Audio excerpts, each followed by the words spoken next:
Okay, so finishing up with theories of personality, some additional approaches to understanding how personality develops.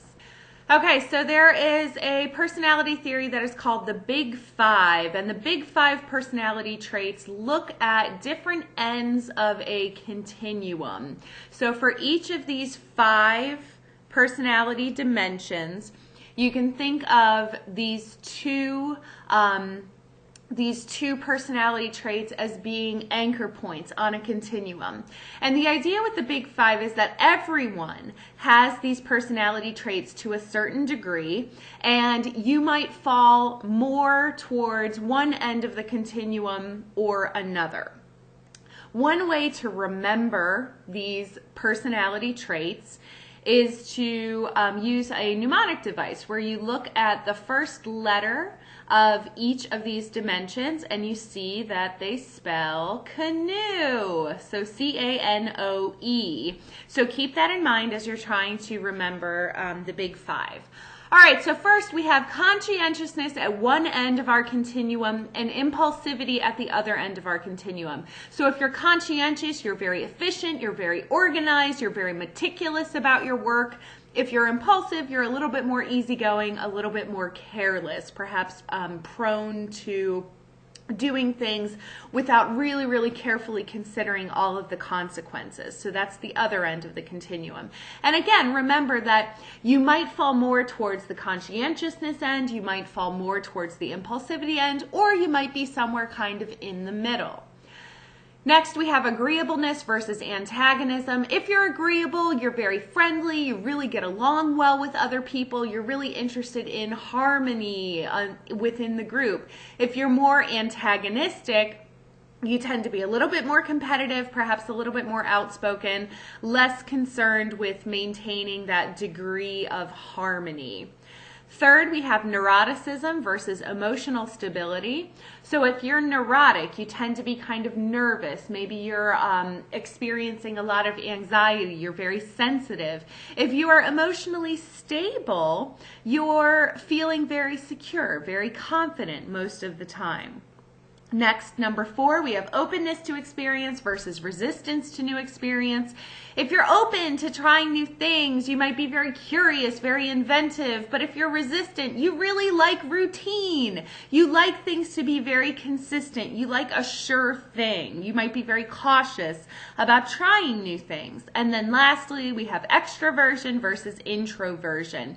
If you're extroverted, you're very outgoing, you're very energetic, you love being around people. If you're introverted, you tend to be a little bit more shy, a little bit more reserved. So think about where you fall on the continuum for each of these 5 core personality traits.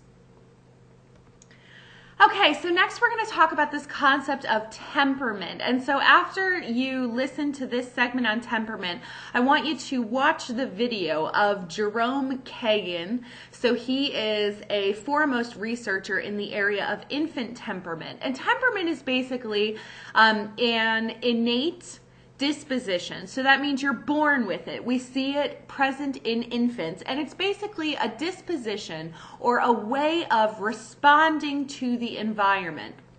We can look at different dimensions here. So how reactive are you? And the video shows that quite nicely. How much do you respond when you're exposed to something new? Soothability. How easy is it to calm you down? So if you've ever been around little babies, you probably have noticed that some babies are really calm. Some babies are really easy to calm down when they get upset. And some babies cry constantly. And it seems like nothing that you do can calm these babies down once they get upset about something. So that's an aspect of soothability. And then this positive and negative emotionality, and you'll see that in the video as well.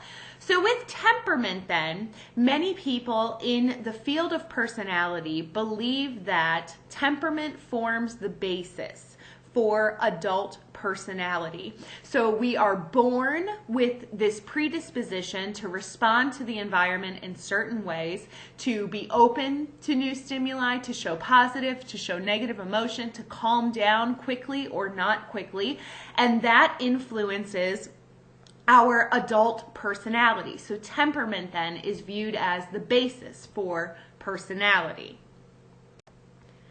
So culture we touched on in the chapter on social psychology, and culture can also be important in trying to understand personality as well. So in talking about different cultures, we can divide them into 2 points on a continuum, where we have individualistic cultures at one end of the continuum and collectivist cultures at the other end of the continuum. With individualistic cultures, the emphasis is on the individual. The self is seen as autonomous. That means the self is seen as someone who is free, someone who is separate from other individuals. And the individual goals, the individual drives are prized above any kind of obligation that you have to other people. So if you're in an individualistic culture, the United States is a great example of an individualistic culture. In choosing your college major, you might choose something that directly matches with what you want to do for your life. So let's say that you have always had the ambition of being an actor. You choose theater as your major because that matches with your individual goals. In a collectivist culture, on the other hand, the self is viewed in relation to other people. You're seen as part of this complex web of relationships. And the emphasis is really on the group and maintaining that level of harmony within the group. Collectivist cultures, good examples, include many Asian nations. So Japan and China are very good examples of collectivist cultures. Within a collectivist culture, taking our same example of choosing a college major, your obligation is to your family. Your obligation is to, your relationships. And so in choosing a college major, you might want to be an actor, but your family might say, no, we want you to help run our family business. So we want you to go to school and major in business so that you can help us in that regard. And so you then choose to major in business, even if it's not really what you love. You major in business because it will directly benefit your family. It will directly benefit the group.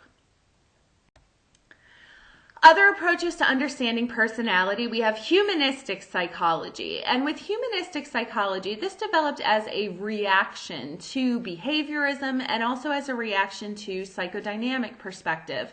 And humanists believed that psychology for too long has focused on the negative things, what's wrong with people, and psychology could really benefit by focusing on the positive aspects of humanity. So the humanistic perspective emphasizes things like your ability to grow, your ability to be resilient, to basically be all that you can be through this process of what's called self-actualization. And in self-actualization, you want to have this life that is very fulfilling, that is meaningful, it's challenging, it's satisfying. You are giving back to the world. So one particular theorist associated with this approach is Abraham Maslow. Maslow believed that we have needs that need to be satisfied. So we start at the bottom of the pyramid here with your basic needs, your physiological needs. So these are things like your need for food, your need for a place to live. Once you've met those needs, you can move up to satisfying your needs for safety, right? To live in a safe environment.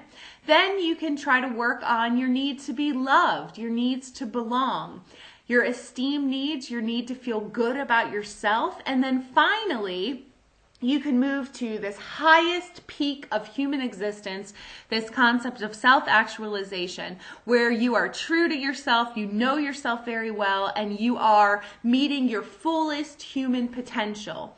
According to Maslow's hierarchy, you have to have met all of the needs at the bottom of the pyramid before you can move up to self-actualization.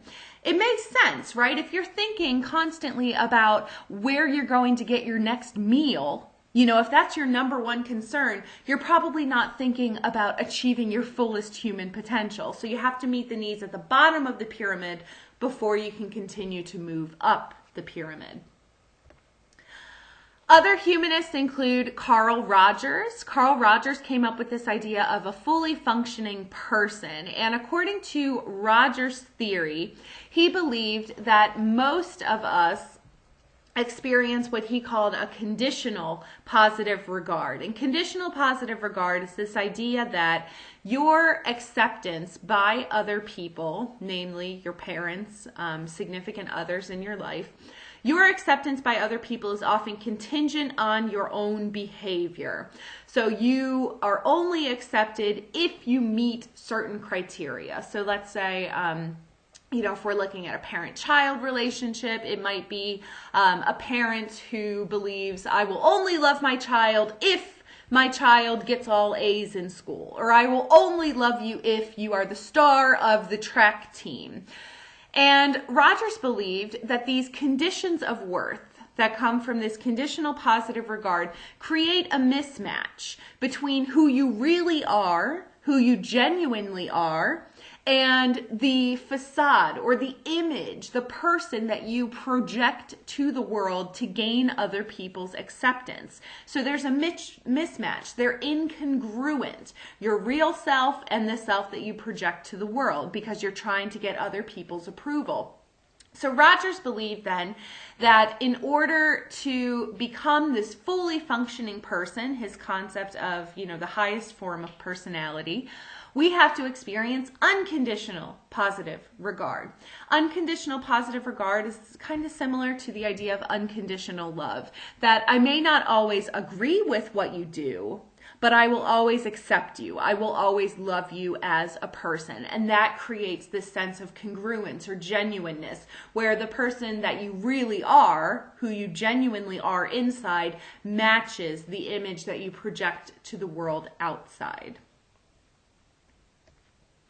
In trying to evaluate humanistic approaches, it's difficult in trying to define some of the concepts. So for example, if you were a little bit confused about Abraham Maslow's concept of self-actualization, you're not alone. Many people have a difficult time defining what exactly does it mean to say that someone is self-actualized.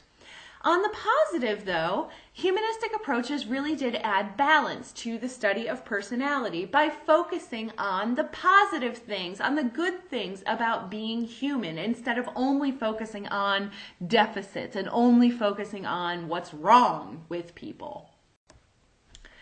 Okay, so I want you to read this description and figure out on a scale from 1 to 10 how well this describes you. So 1 being it doesn't describe you at all, and 10 being it captures me perfectly. So I tricked you with that description. That description is an example of what's called the Barnum Effect. And the Barnum Effect gets its name from Barnum of Barnum and Bailey Circus. And Barnum is famous for his quote saying, "There's a sucker born every minute." And so the Barnum Effect then refers to these so-called individualized personality analysis that's written in a way that it is so vague, it could apply to almost everyone. So that analysis that you read, if you thought it sounded just like you, that is because it is written in such a general way that almost everyone has a tendency to be self-critical, to be shy in some situations and extroverted in others. It's not really telling you anything about you in particular. It applies universally. Other examples of Barnum Effect, if you read horoscopes, those are good examples of the Barnum Effect. Check them out. Look in magazines, look in the newspaper, and you'll see that the descriptions are so vague, they could apply to nearly everyone. The fortune that you get in fortune cookies, other good examples of the Barnum Effect. Written so generally that it's open to individual interpretation and you can try to apply it to your life.